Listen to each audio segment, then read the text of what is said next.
Hey kids! Welcome to Faith Tunes World, where Bible adventures come alive through fun and colorful animation. Hello friends! Today, let's travel back in time to meet two brothers, twins named Jacob and Esau. Esau was born first, just by a moment. He was strong, covered in red hair, and loved hunting out in the fields. Jacob was born right after, holding on to Esau's heel.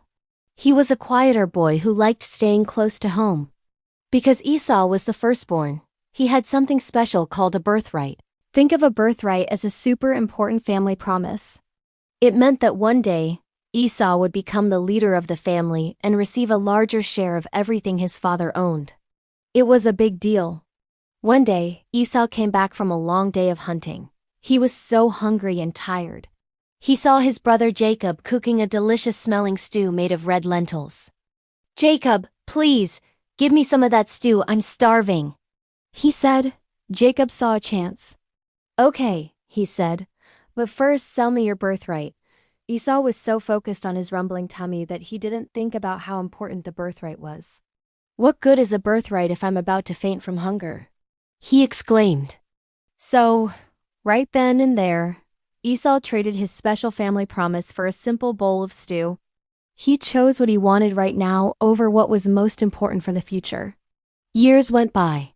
Their father, Isaac, was now very old, and his eyes couldn't see well. He knew it was time to give his special blessing to his firstborn son, Esau. A blessing was like a powerful prayer from a father to his child, asking God to watch over them and make their life successful. Isaac told Esau, "Go hunt for some wild game and cook me a tasty meal, the way I like it. Then I will give you my blessing." But their mother, Rebekah, overheard this. She loved Jacob very much and wanted him to have the blessing instead. So she came up with a tricky plan. She told Jacob, "Quick, get 2 goats from our flock. I'll cook a meal just like your father loves. You can take it to him and pretend to be Esau." Jacob was worried. "But Mom, Esau is hairy and I'm not. Dad will feel my smooth skin and know I'm tricking him. He'll be angry instead of giving me a blessing." Rebekah insisted. She dressed Jacob in Esau's clothes and put goatskins on his arms and neck so he would feel hairy, just like his brother. Jacob took the food to his father. Isaac was confused. "The voice sounds like Jacob's," he said, "but the hands feel like Esau's." Because he couldn't see, Isaac was tricked. He ate the meal and gave Jacob the special blessing meant for Esau, praying for him to be prosperous and to be the leader over his brother. Just as Jacob left, Esau returned with his own meal. When he discovered what had happened, he cried out with a loud and bitter cry. The blessing was gone. He was so angry at Jacob for tricking him, not just once but twice. He was so furious that Jacob had to run far away from home to be safe. It seemed like their family was broken forever. Jacob went to a faraway land and lived there for 20 long years.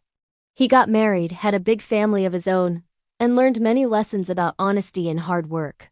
But he always missed his home and his brother. Finally, God told Jacob it was time to go back. Jacob was scared. What if Esau was still angry? What if he wanted to hurt him? Jacob prayed to God for protection. As he got closer to home, he heard that Esau was coming to meet him, with 400 men. Jacob was terrified.